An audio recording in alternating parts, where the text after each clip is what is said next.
like it would in a water-cooled car in an inline with the engine upright. This is a boxer, so it's horizontally opposed, so the oil is going down. Therefore, your valve guides do not require valve seals. In a modern car, a water-cooled car, upright engine, it will have a little rubber seal, a groove, a little spring clip, like a little rubber deal, and it keeps the oil from going down there. If they didn't have those, there would be massive oil consumption. But since this is a flat engine and the oil goes down, it's not necessary. Now, if you do have huge oil consumption, and a really tight Volkswagen engine won't burn too much oil, and they burn a little bit of oil, but not a lot. Okay. I mean, if you're going through a quart in 1,000 miles, that's a little excessive, I think. So you need to think about valve guides for your engine, and you need to think about rings for your pistons. Also, in the gasket kit, there will be a set of O-rings. And I wish I had a... O-rings are right here. They will come with the gasket set, and what they do is they help to keep the oil from bleeding out of the rockers. There you go. Help to keep the oil from bleeding out here, and so it oils the rockers better.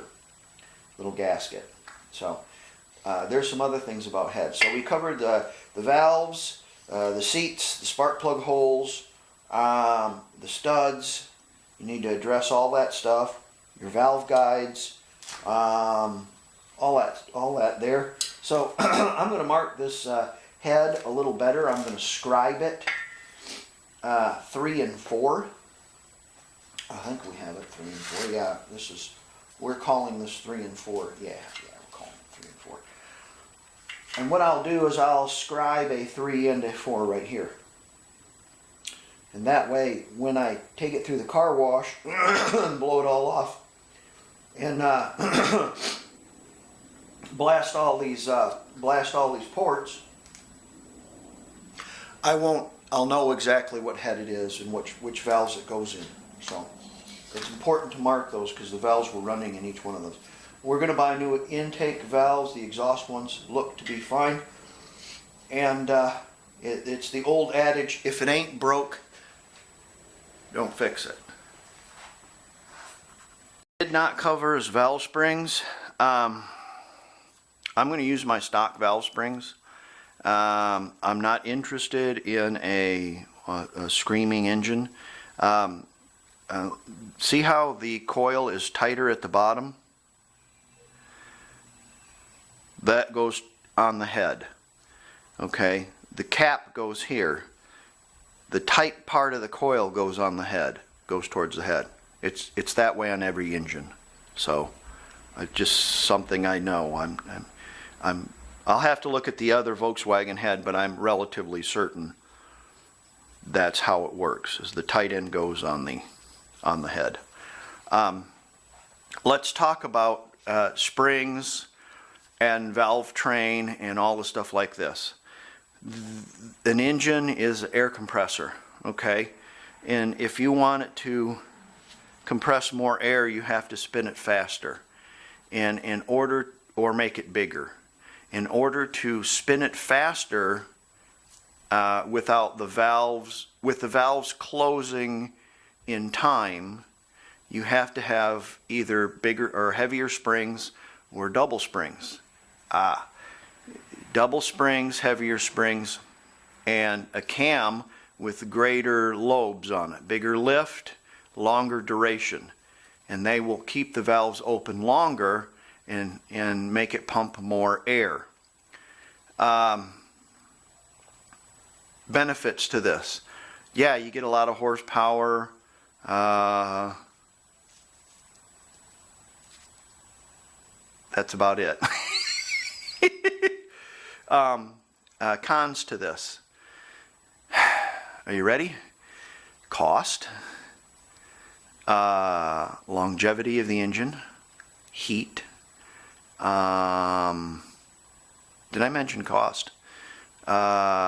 Engineering, because you have to booger with timing, carburation, porting.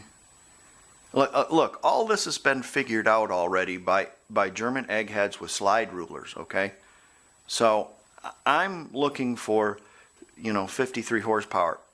I might do a little something to make it pump a little more air. This had a 1500. I'm going to put, I don't know if I will or not. I've been deciding this or not. A 1641.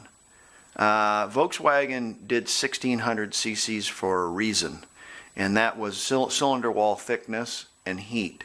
Keep them from warping.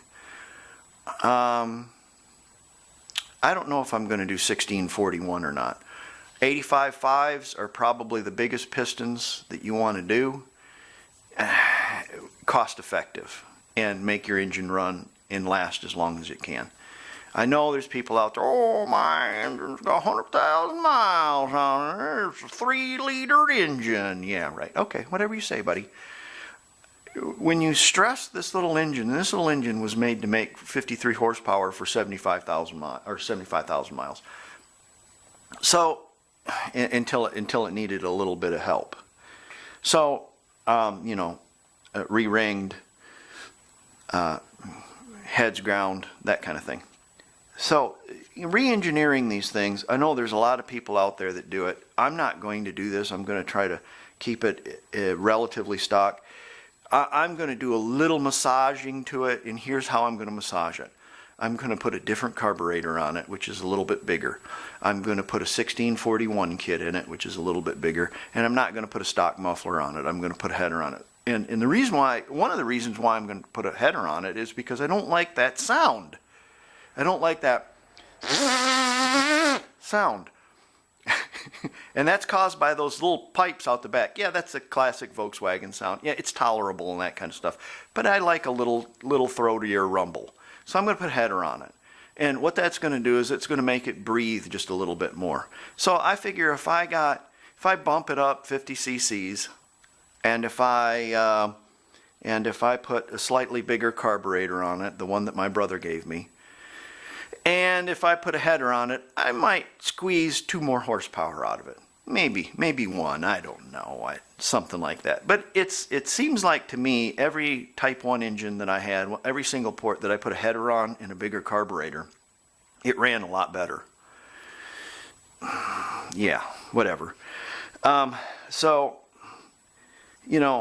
buying your big springs, and what that's going to, in your big cam, is it's going to put a lot of stress on your cam bearings. You have to buy special cam bearings with double thrusts because it makes a lot of thrust. It wears your rockers.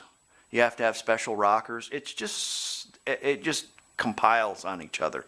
And then the heat you generate is even more too, so you have to think about that. So anyways, springs, yeah, the tight end right there goes to the base of the head. All right, I'm going to do this other head, and if I find anything amazing or crazy, I'll film it. We're going to take these down to the quarter car wash, and before we do, we're going to get all the crap off of it as much as we can. A lot of people fix the problem, but they don't fix the cause of the problem. And if you don't have these clean and all the fins cleaned out, they can't dissipate the heat like they're supposed to, and they will get hot spots in them. You don't want a hot spot in your head. You want it nice and clean, and you want it nice and cool. This little engine right here is designed to run fairly hot, so because it is air cooled, all these fins need to be cleaned. All your mouse nests need to be cleaned off. You need to look at your fins too and make sure there's none of them that are broken. If you've got broken fins, that's cooling capacity diminished. So I can probably get a thin hacksaw blade down in there, old hacksaw blade, and probably clean that out pretty good. You need to clean those up, and then we're going to take them to the quarter car wash. There's 250,000 little passages in this head. Make sure you get them all rotted out before you go to the quarter car wash. You want to make sure that there's you get all the wasps' nests out of them and stuff like that, because you need air to pass through. Let's see, that one's there. Yeah, got that one. How come there's not one there? I don't know, it's jammed up with blueberries. Get it? So I want all my passages clean. This one's full of mud dauber nests, and the mud daubers love that. See that right there? That right there? Right there. That red clay, you see that? That's why they call Oklahoma, Oklahoma. It's land of the red man, or red, I don't know, red dirt, red something, I don't know. But they have a lot of clay in Oklahoma, and those mud daubers, they get that clay, they're wasps, and they make nests out of it, and boy howdy, I tell you what, it is tough to get out. You gotta chisel it out. Make sure and clean them up good. Oftentimes the intake seals are very stubborn, and I had to pound and work and grind, and I finally got the bottom half of it out.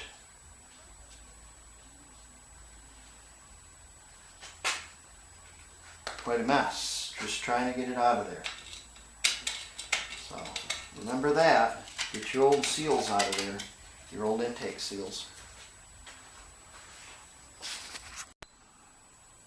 About the same on the other head as both heads were about the same. It seemed like the intake valves were cheesed up, but the seats were pretty good. So I'm going to order 4 intake valves.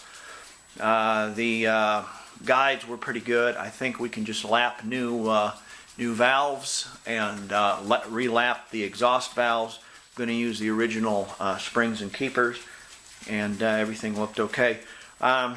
Somebody's been in this before because they put valve seals on it.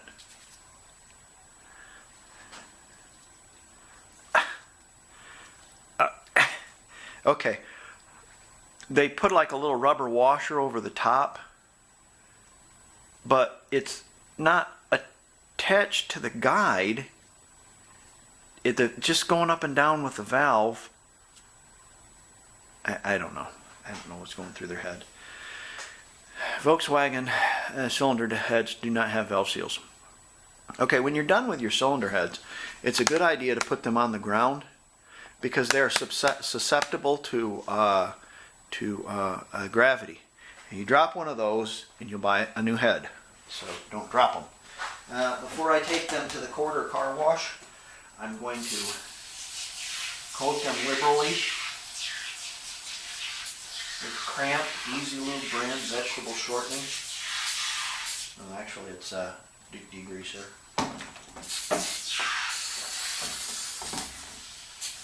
And I'm going to let that chooch for a little while.